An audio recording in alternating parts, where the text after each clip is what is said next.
आप सभी को मैं ऑडियो के शुरू में ही बता देती हूँ कि आप इस वीडियो को अंत तक पूरा ध्यान से सुनना, क्योंकि मैं इसमें आपको एक महाकाली का मंत्र बताने वाली हूँ। सिद्ध मंत्र है जो कि आपकी कैसी भी समस्या होगी उसमें तुरंत लाभ देगा। साथ ही ये भी बताऊँगी किस दिन किस विधि से इस मंत्र को करना है, जिसमें कोई फीस नहीं है और कोई भी दक्षिणा नहीं है। आप सभी को आचार्य सुरभि राज की ओर से नमस्कार। आज मैं आपको शाबर मंत्र विद्या के बारे में बताने जा रही हूँ, जो हमारे देश में बहुत ही पुरानी ग्राम्य मंत्र विद्या है और बहुत ही सरल और सीधे शब्दों में यहाँ पर मंत्रों का प्रयोग होता है। मंत्रों में जो भाषा बोली जाती है वो ग्रामीण भाषा होती है, विभिन्न विभिन्न प्रांतों की अपनी गांव की भाषा, और इतनी सरल होती है कि इसमें कहीं भी संस्कृत का प्रयोग दिखने को नहीं मिलता। और इसलिए मैं आज आपके समक्ष इस शाबर मंत्र साधना के बारे में बताने जा रही हूँ। अगर कोई भी व्यक्ति अपनी किसी भी कष्ट में पीड़ा में आता है तो अपने दुख को दूर करने के लिए उस समय वो सोचता है क्या करूं, कैसे करूं, पंडित के पास जाऊं, किसी गुरु के पास जाऊं, सबकी अपनी जो है दक्षिणा देनी पड़ेगी, सामग्री जुटानी पड़ेगी, प्रसाद का भोग का इंतज़ाम करना होगा और समय मुहूर्त का भी मुझे इंतज़ार करना पड़ेगा। परंतु वैदिक पूजन में ये सब चीज़ें देखी जाती हैं, लेकिन शाबर मंत्र विद्या इतनी सरल और सीधी है कि कभी भी आप इसको स्वच्छ होकर तन मन अपना स्वच्छ रखें, अपने गुरु का और ईश्वर का ध्यान करके आप एक साफ व शुद्ध स्थान पर शाबर मंत्र विद्याओं का प्रयोग करके अपने कष्ट पीड़ा से मुक्ति पा सकते हैं। शाबर मंत्र जो विद्या है इसका कोई वैज्ञानिक कारण या सबूत नहीं मिलता है, फिर भी कहीं कहीं पर जब भी इन मंत्रों के ऊपर मैंने या अन्य ज्योतिषियों ने प्रयोग किया है तो बहुत अच्छा फल मिला है। और इतनी वैदिक मंत्रों को कई बार प्रशंसा नहीं मिल पाती जितनी कि शाबर मंत्रों को तेज़ी से प्रशंसा मिलती है। इससे ये तो स्पष्ट है कि भारतीय पुरानी विद्याओं में यानी प्राचीन विद्याओं की अपने ही देश में कहीं कहीं घोर उपेक्षा भी हुई है, जिससे कि वैदिक मंत्र प्रचलन में ज़्यादा आए और शाबर मंत्र विद्या जो है कहीं पे छुप गई, कहीं पे एक मतलब इसको किसी ने बहुत ही साइड में रख दिया, मतलब कि इसमें कोई सच्चाई नहीं है, इसमें कोई फ़ायदा नहीं है प्रयोग करने का, करते हुए इसकी घोर उपेक्षा हुई। संपूर्ण तांत्रिक वाग्मय शाबर मंत्र जीवन जीने की कला के रूप में रसा बसा ये जो शाबर मंत्र का विधान है, विज्ञान है, पूरे भारत की जनजातियों में ज़्यादातर मिलता है। 99% जनजातियों में शाबर मंत्रों का ही प्रचलन है और तांत्रिक प्रयोगों में और बड़े बड़े 4-5 ग्रंथ हैं जिनका मैं आगे उल्लेख करूंगी, वहाँ भी शाबर मंत्रों का हमें जिक्र मिलता है।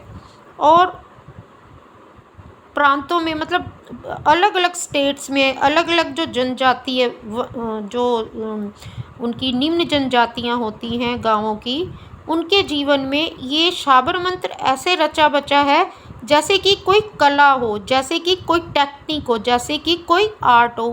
वो इन मंत्रों को गुनगुनाते भी हैं। छोटे बच्चे, टीनेजर्स लोग इन शाबर मंत्रों को गुनगुनाते हैं, जिससे कि वो धीरे धीरे इन मंत्रों को समझने में, समझाने में, प्रयोग करने में अपनी आयु के आते आते बहुत ही माहिर और एक्सपर्ट हो जाते हैं।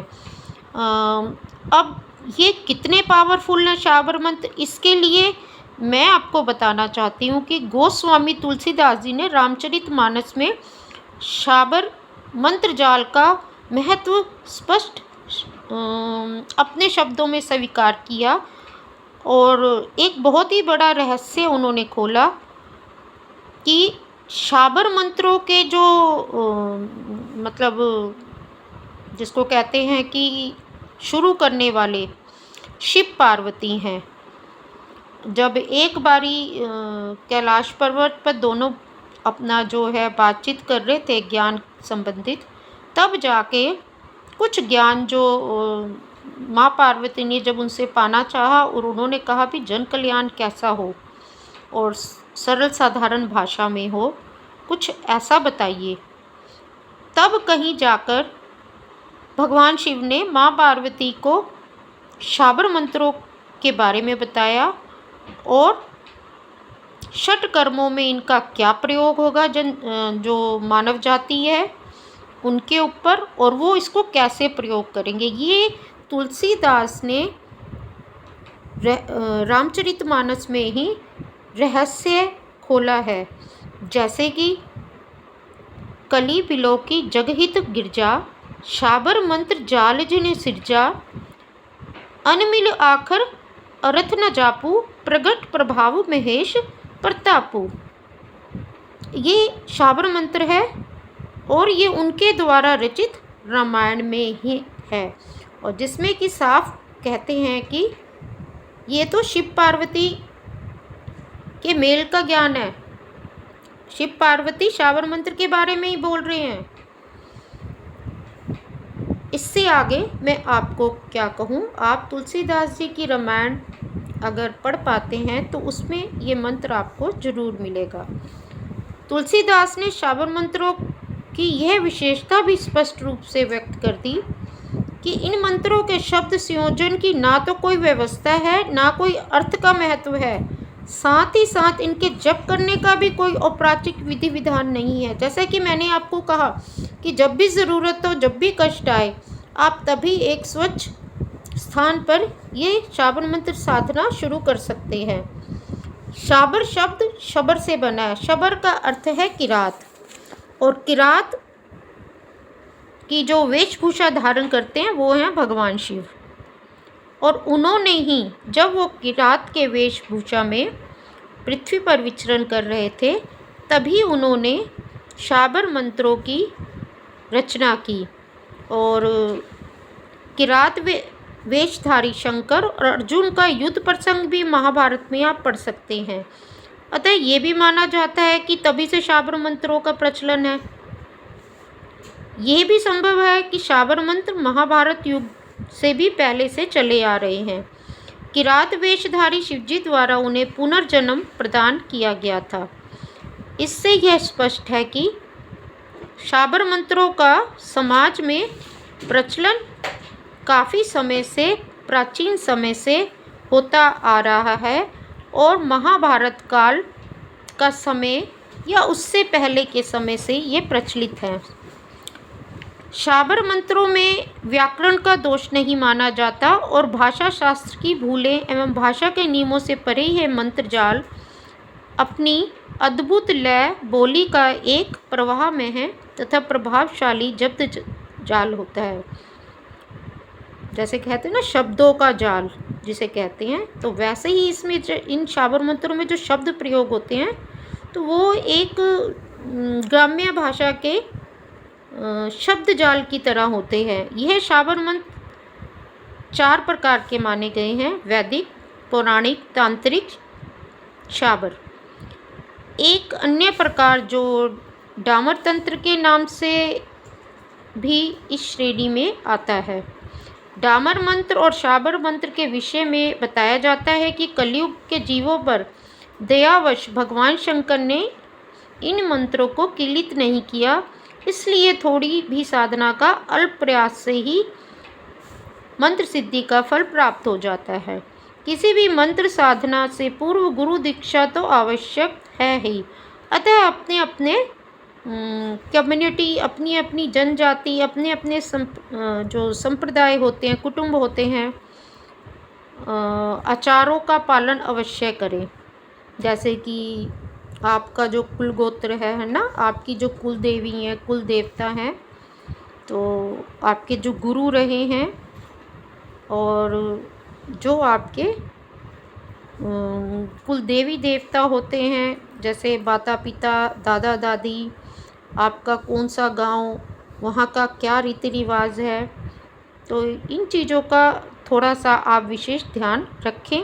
तो इस शाबर मंत्र साधना में आपको शुभ फल मिलेंगे और जल्दी मिलेंगे। करना क्या है कि उनका ध्यान करना और प्रणाम करना है। तो पवित्र मन से, शुद्ध तन से, परोपकार की भावना से किया गया शाबर मंत्र का पाठ आपको कष्ट से तो मुक्ति देगा ही और कोई ना कोई चमत्कार जरूर देगा। एक अन्य बहुत बड़े विद्वान है, शाबर मंत्र का, वो कहते हैं शाबर मंत्र का जो अर्थ होता है ग्राम्य, या फिर जिसको किसी ने नहीं अपनाया। शाबर मंत्र तंत्र विद्या की ग्राम्य शाखा है। जैसा मैं बार बार कह रही हूँ कि एक बात है कि ये ग्रामीण है, ये गांव से आई हुई विद्या है, ये शहर से उत्पन्न नहीं हुई है, या ये बहुत विद्वान लोगों की भाषा नहीं है। ये जो गांव की बहुत रफ टफ चलन भाषा जो होती है, शाबर मंत्र की विद्या वहीं से विकसित हुई है। इसके जो जनक हैं भगवान शंकर, सामने तो आ नहीं सकते, प्रत्यक्ष में तो आ नहीं सकते, मनन करते हैं तो मनन में आ सकते हैं, मन में दर्शन दे सकते हैं, परंतु प्रत्यक्ष नहीं आ सकते इस युग में। किंतु जिन सिद्धों ने इसका आविष्कार किया वे भगवान शिव के परम भक्त अवश्य थे, जैसे कि गुरु गोरखनाथ तथा गुरु बछंद्र नाथ। ये शाबर मंत्रों के दो दिव्य आत्माएं रहीं, जिन्होंने भगवान शिव का ध्यान करते हुए भगवान शिव के दर्शन भी किए मनन में, और शाबर मंत्रों का निर्माण किया और प्रयोग भी किया। और शाबर मंत्रों के विकास में, जन्म में, प्रचार में इन दोनों गुरुओं का महत्वपूर्ण स्थान रहा है। इस प्रकार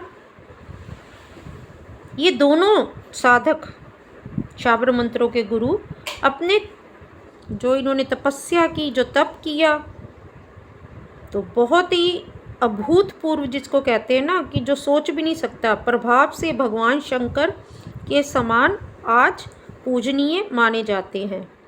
अपनी साधना के कारण वे मंत्र प्रवर्तक ऋषियों के समान विश्वास और श्रद्धा के पात्र हैं। जैसे कि सप्त ऋषि होते थे देवी देवताओं में जब सृष्टि का निर्माण हुआ, आज भी जो है कोई भी वैदिक अनुष्ठान, मंत्र पूजन होता है तो उसमें उनका ध्यान किया जाता है सप्त ऋषियों का, कि ये जो है गर्ग ऋषि का है, ये जो है याज्ञवल्क्य ऋषि का है ना, ये भृगु ऋषि का है, जैसे हम बोलते हैं। तो उसी के समान इन शाबर मंत्रों के जो जनक थे, ये शिव के बहुत ही बड़े भक्त थे और इनको सप्त ऋषियों के समान ही सम्मानित माना गया और माना जाता है और माना जाता रहेगा। और शाबर मंत्रों को लेके उनके जनक के रूप में इनको शिव के समान ही विश्वास, सम्मान देना चाहिए, गुरु मानना चाहिए। और शाबर मंत्रों के विकास में ये दोनों ही बहुत महान श्रद्धा के पात्र हैं।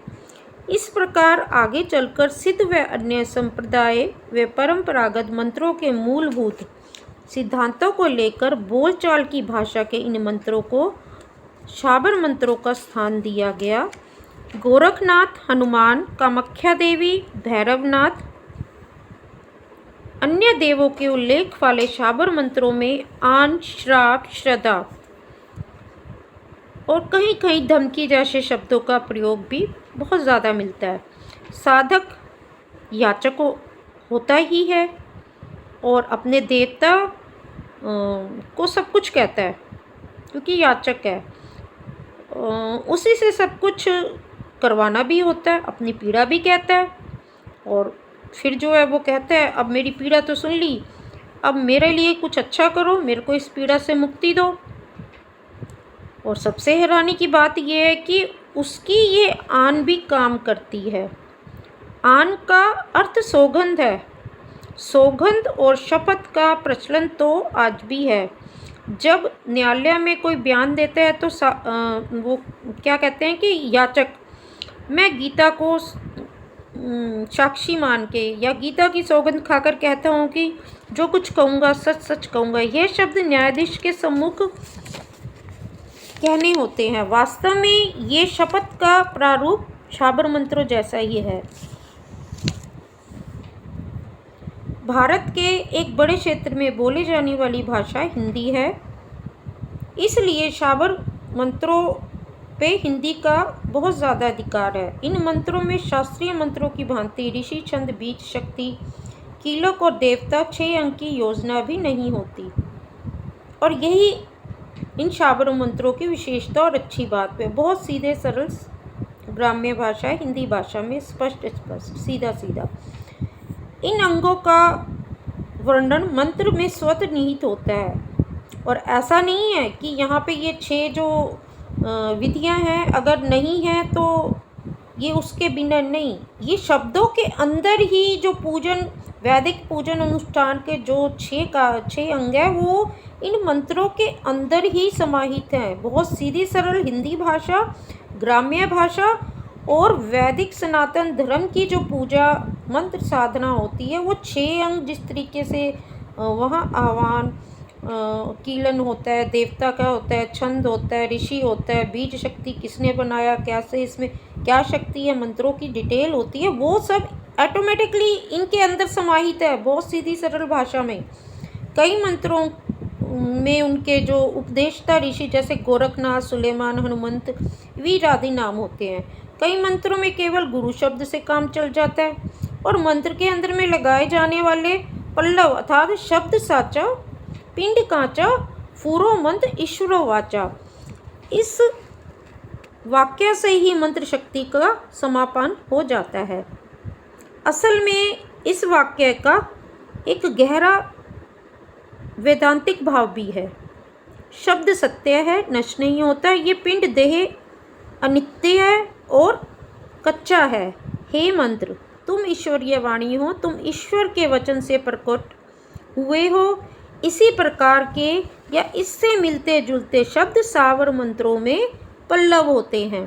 शाबर मंत्रों को भले ही शास्त्रीय मान्यता नहीं मिली, शास्त्रों में कोई स्थान नहीं मिला, परंतु आज शाबर मंत्रों का व्यापक प्रचार और प्रसार है क्योंकि ये मंत्र प्रचलित लोक भाषा में है। जितने विनियोग, न्यास, तर्पण, हवन, मार्जन, शोधन इत्यादि जटिल विधियाँ की आवश्यकता यहाँ पे नहीं होती, जो कि वैदिक पूजन पाठ में बहुत ज़रूरी है, इसलिए ये प्रचलन में ज़्यादा आ रहे हैं। ये शब्द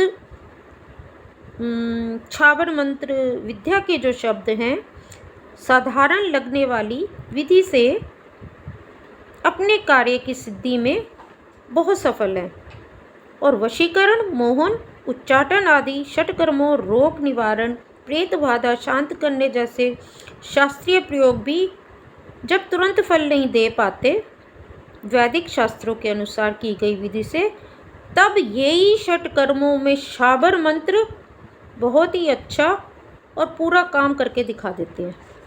ये मेरा अपना अनुभव है। भारत में बिहार प्रांत है, बिहार एक स्टेट है, सबको मालूम है। शाबर मंत्रों के वहाँ पर 6 प्रकार चलते हैं: सवैया, अढ़ैया, झुमरी, यमराज, गुरुड़ा, गोपाल, शाबर। इनमें अढ़ैया शाबर मंत्र विशेषतः बिहार के उत्तर तथा दक्षिण भागों में प्रचलित है। सुन रहे लोगों में अगर कोई बिहार के उत्तर और बिहार के दक्षिण होंगे तो वो इसको तुरंत समझ जाएंगे। सवैया शाबर और यमराज शाबर कम पाए जाते हैं। झुमरी शाबर, गरुड़ा शाबर और गोपाल शाबर बिहार प्रांत के सेंटर ऑफ द बिहार, मध्यवर्ती जो बिहार का एरिया है वहाँ का जो ग्राम्य हिस्सा है वहाँ पे बहुत पाए जाते हैं। शाबर का ही एक अंग सावरी देवी भी है। तो सावरी देवी अब हर वैदिक अनुष्ठान जब भी करते हैं तो कोई ना कोई देवी देवता होता है ना। पर एक पता क्या अच्छी बात है, इन शाबर मंत्रों की के अनेकों लाखों प्रयोग हैं, ठीक है। तो पर देवी एक ही है। इन मंत्रों की जो देवी है वो है माँ असावरा देवी, और इन मंत्रों के जो देवता हैं वो हैं भगवान शिव, परंतु किरात के रूप में, किरात की वेशभूषा में। कहा जाता है कि इनकी पूजा के बिना शाबर सिद्धि नहीं होती। यानी जब भी आप शाबर साधना करने बैठते हैं तो माँ असावरी देवी, भगवान शिव किरात के रूप में जरूर ध्यान करें, अपने गुरु का ध्यान करें। पूरा पूरा जिसको कहते हैं कि इसमें गुरु का महत्वपूर्ण स्थान होता है।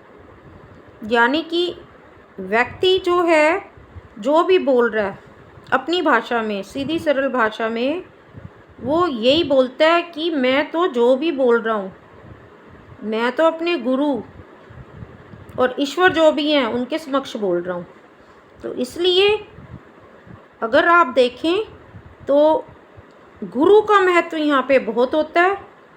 पर ये शाबर मंत्र साधना तभी सफल होती है जब आपके अंदर आत्मविश्वास होगा, गुरु के प्रति, शाबर मंत्र के प्रति, इस विद्या के प्रति। अगर पूरा आत्मविश्वास होगा तभी आप अपने गुरु का ध्यान करते हुए माँ सावरी देवी, किरात वेश शिव का ध्यान करते हुए अगर अपने किसी भी समस्या, पीड़ा, कष्ट के लिए शाबर मंत्रों का प्रयोग करेंगे तो आपको 100% बहुत जल्दी से शुभ फल प्राप्त होता है, साधना सफल होती है। हर मंत्र के अंत में मेरी भक्ति गुरु की शक्ति स्फुरो मंद ईश्वरो वाचा, ये बोलना पड़ता है। ये पद तत्व ज्ञान के परम बोधक है। वाणी, शब्द या वाचा ईश्वर शक्ति से ही निकल के आते हैं, जो जीवन है, और यही जो सत्य है यही जीवन है। वाणी के साथ पूरा विश्वास होना, तभी आपका कार्य सफल होगा, अन्यथा नहीं। स्पष्ट बात जो मैं आपको पहले ही बताती हूँ। और यही जो शाबर मंत्र विद्या है, इस साधना का सबसे पहला मजबूत सूत्र है। शाबर मंत्रों में कोई विशेष, जब आप पढ़ने लगते हैं तो कोई विशेष अर्थ तो आपको नहीं मिलेगा, पर आपको पढ़ते जाना है, पढ़ते जाना है। फिर भी मंत्र अत्यंत प्रभावी है। शब्दों का तारतम्य भी नहीं होता, जैसे एक जुगलबंदी होती है शब्दों की, तो वो भी नहीं होती। किन्हीं मंत्रों का अर्थ बड़ा ही उलट पुलट भी देखने में आ जाता है। पर आपको साधना में जो मंत्र कर रहे हो, कुछ चीज़ें हैं जो उसमें नहीं ढूंढना, बस पढ़ते जाना है, बोलते जाना है, और अपने ईश्वर असावरी देवी, किरात वेश शिव और अपने गुरु का ध्यान अंत में लाइन में बोलता जाना है, बोलता जाना है। तो आप देखेंगे कि चमत्कार होना शुरू हो गया। अब इसमें जो है, कई लोग जो ऐसे भी होते हैं कि अरे 11 बार बोल लिया, 54 बार बोल लिया, 108 बार बोल लिया, सिद्ध नहीं हो रहा, सिद्ध नहीं हो रहा। आप हो, आपके गुरु हैं, ईश्वर है, आप हो। इतना सरल और आपका स्थान, तो ठीक है, आप उसको करते जाइए, करते जाइए। कुछ दिनों का साधना रख लीजिए, 11 दिन की रख लीजिए, 3 दिन की रख लीजिए, 9 दिन की रख लीजिए, पर फल जरूर प्राप्त होगा। बस आपको अपने आप में और शाबर मंत्रों में विश्वास होना चाहिए, और सबसे पहले आत्मविश्वास होना चाहिए। श्रद्धा, भक्ति, विश्वासपूर्वक साधना करने से अभिष्ट सिद्धि की प्राप्ति होती है, चाहे वो वैदिक साधना मंत्रों की हो या शाबर मंत्रों की साधना हो। पर वैदिक से भी जल्दी जो फल देते हैं वो शाबर मंत्र देते हैं। ये भी मेरे कई प्रयोगों में देखने में आया है। और एक विशेष बात आप सबसे कहना चाहूँगी और विनती भी करती हूँ, जैसे ही जैसे शाबर मंत्र सधने लगते हैं तो कभी भी ये मत सोचो बहुत कुछ सीख लिया, सिद्धि मिल गई। ये तो आपका प्रथम चरण है इस विद्या क्षेत्र में जाने का। तो इसका सबसे पहले दुरुपयोग कभी मत करो, चलो अजमा के दिखाती हूँ। दुरुपयोग ना करें, नहीं तो इस लोक में तो बिगाड़ खाता होना ही है, पर लोक में भी बिड़ जाए, मतलब बहुत ज़्यादा बिगाड़ हो जाएगा।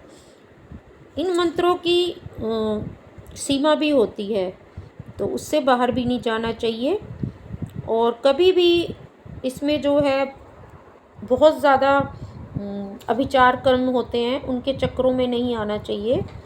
और बहुत सिद्धि पा ली मैंने शाबर मंत्रों से, कुछ भी कर सकती हूँ के चक्कर में, इस ऐसे विश्वास के चक्कर में आप कभी भी किसी देवी देवता के उच्च साधक या किसी उच्च तांत्रिक जो कि बहुत विद्याएं अपने पास रखते हैं, जिनके पास सालों का अनुभव हो, तो आप उनसे टकराने की कभी भी भूल ना करें, यानी उनसे बहसबाजी ना करें।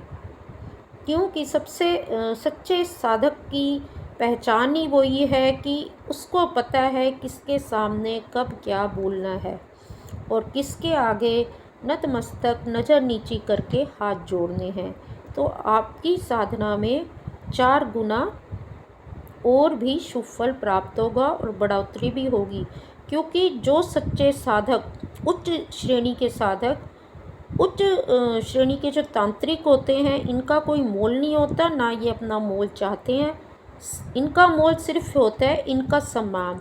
तो कभी भी हम कोई भी विद्या जब नई नई सीख रहे होते हैं तो किसी भी देवी देवता के उच्च साधक या उच्च तांत्रिक के सामने हमें अपनी विद्या का ढिंढोरा नहीं पीटना, नहीं तो इधर का भी बिगड़ता है, इस लोक का, ऊपर के लोक का भी बिगड़ता है।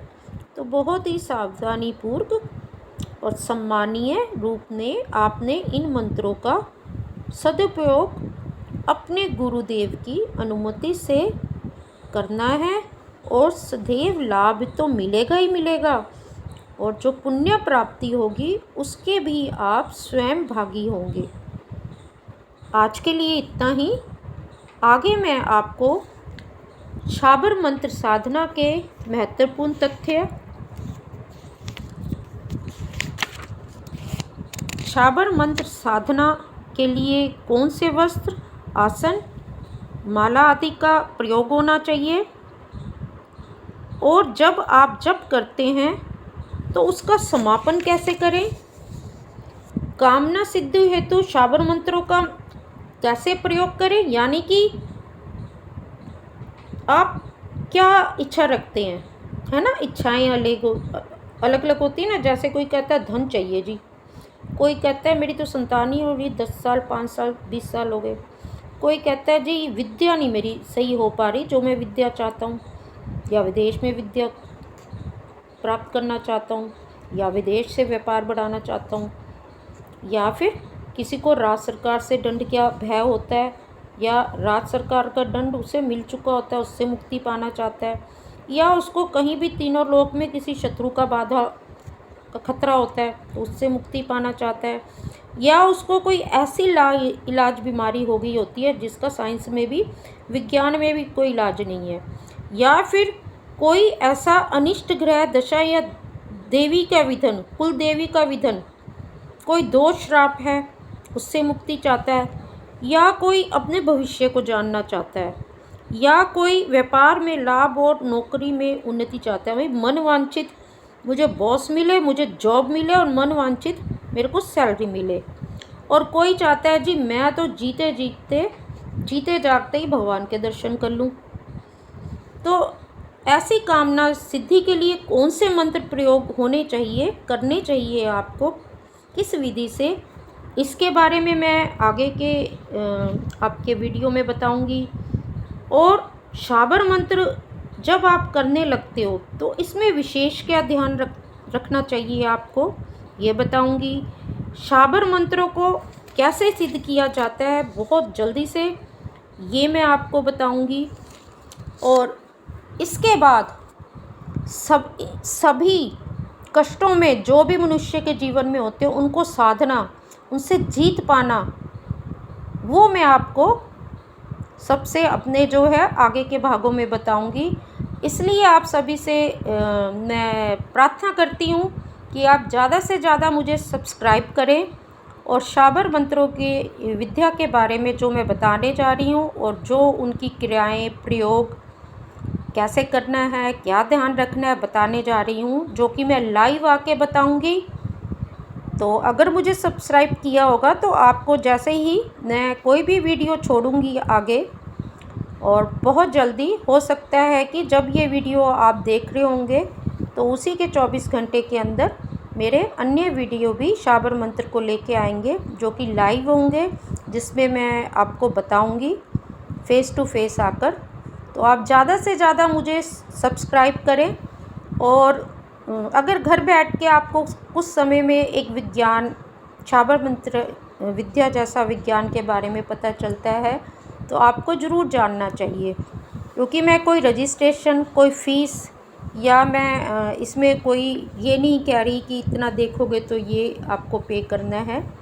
मेरा जीवन का उद्देश्य है कि मैं 40 सालों से जो मुझे ज्ञान प्राप्त है, जो मैं ज्ञान लोगों पर प्रयोग करके आज मैं एक सम्मानीय स्थान पे हूँ। ईश्वर का दिया सब कुछ है।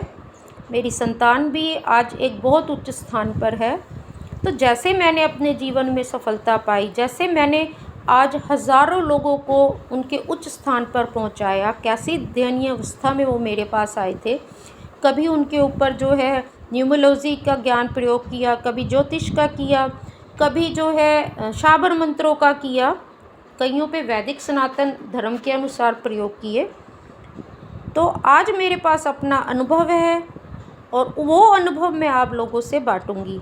आगे जो अब इस वीडियो के बाद शाबर मंत्र को लेके मेरे वीडियो आएंगे और आप बड़े ध्यान से ये वीडियो देखें, आप खुद भी लाभ पाइए और गुरु बनकर आप अन्यों को भी लाभ दीजिए। क्योंकि मेरे जैसे गुरु का उद्देश्य ये नहीं है कि स्वयं ही करना है, स्वयं ही रखना है, स्वयं ही तक विद्या रखनी है, नहीं। जब हम मुझ जैसे गुरु का समय इस धरती पर पूरा हो तो कुछ ऐसे भी हमारे भक्त हों जो उस विद्या को आगे बढ़ा रहे हों, और सच्चे मन से जब वो मन में श्रद्धा से ही उस समय बोलेंगे कि हमारी गुरु आचार्य सुरभिराज ने ये हमें सिखाया, हमने लाभ पाया और आज हम भी उनका ध्यान करके आज गुरु के समान आज हम भी दुनिया का भला कर रहे हैं। तो उससे जो है एक जो मेरा जीवन का उद्देश्य है वो पूर्ण होता है। तो इसलिए कोई फ़ीस नहीं, कोई मैं आपको ये नहीं कहूँगी रजिस्ट्रेशन कराइए, या मैं ये नहीं कहूँगी कि इतना ही जब मुझे पे करेंगे ऐसा होगा। ये मैं निस्वार्थ, बिना जिसको कहते हैं ना, जिसमें कोई स्वार्थ नहीं है, सिर्फ ज्ञान आपके साथ में शेयर कर रही हूँ अपना। आप मुझे ज़्यादा से ज़्यादा सब्सक्राइब तो करें, लेकिन इसमें आप कमेंट्स में प्रश्न भी डालिए और सम्मानित प्रश्न डालिए, और मैं उन प्रश्नों के ऊपर भी एक ऑडियो बना के आपको जवाब दूंगी। चाहे 10 लोगों के कमेंट हो, चाहे 20 लोगों के कमेंट हो, उन सबको इकट्ठा करके फिर मैं एक ऑडियो या वीडियो ज़रूर डालूंगी, जिससे कि मुझे भी प्रश्न मिलें तो मैं भी इस विद्या से रिलेटेड जो मेरे अंदर ज्ञान है पिछले इतने सालों में प्रयोग कर के लोगों का भला कर के, तो मैं वो ज्ञान उन आपके कमेंट्स के जवाब देने में प्रचार प्रसार कर पाऊँगी। आज के लिए इतना ही। नमस्कार। महाकाली कंकाली महाकाली सकल सुंदरी जीवा वहालो 4 वीर भैरव 84 तदा तो पूजू पान मिठाई। अब बोलो महाकाली की दुहाई, मेरी भक्ति गुरु की शक्ति स्फुरो मंत्र ईश्वरो वाचा। इस मंत्र को आप जब प्रतिदिन स्नान कर लेते हैं उसके बाद 49 टाइम 49 बार जपें किसी साफ स्थान पे बैठ के, और धूप दीप ज़रूर सामने रख लें। इससे आपके पैसे धन वृद्धि में वृद्धि तो शुभ रूप में होगी, साथ में कर्जे खत्म होंगे और मनवांछित कोई व्यापार और कोई भी नौकरी की प्राप्ति हो सकती है। और जब आप अपने मनवांछित व्यापार या नौकरी में जुड़ जाते हैं और धन की परेशानी दूर होती है, तो जीवन में सभी सुखों का समावेश होने लगता है। जय श्रावण मंत्रों के गुरुदेव की।